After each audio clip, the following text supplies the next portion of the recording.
প্রথমত বলে রাখি, বিগত সরকার হেলথ সেক্টরে ভারত সরকারের সঙ্গে সহযোগিতা তো দূরের কথা, বিরোধিতা করেছে, যার ফলে পশ্চিমবাংলায়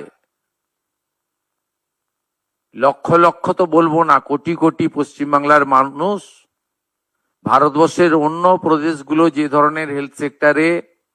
কেন্দ্র রাজ্য যৌথ উদ্যোগে বেনিফিটস গুলো পাচ্ছেন, সেখান থেকে বঞ্চিত হয়েছেন। আজকে আমরা একটি কম্প্রিহেন্সিভ ডিসকাশন এবং মেজার্স এবং রোডম্যাপ তৈরি করেছি, যে রোডম্যাপের মধ্য দিয়ে আমরা পশ্চিমবঙ্গে স্বাস্থ্য ক্ষেত্রে ভারত সরকারের সমস্ত সুযোগ সুবিধাগুলি গ্রহণ করে পশ্চিমবঙ্গে হেলথ সেক্টরে আমরা একটা যুগান্তকারী পরিবর্তন আনার সিদ্ধান্ত নিয়েছি।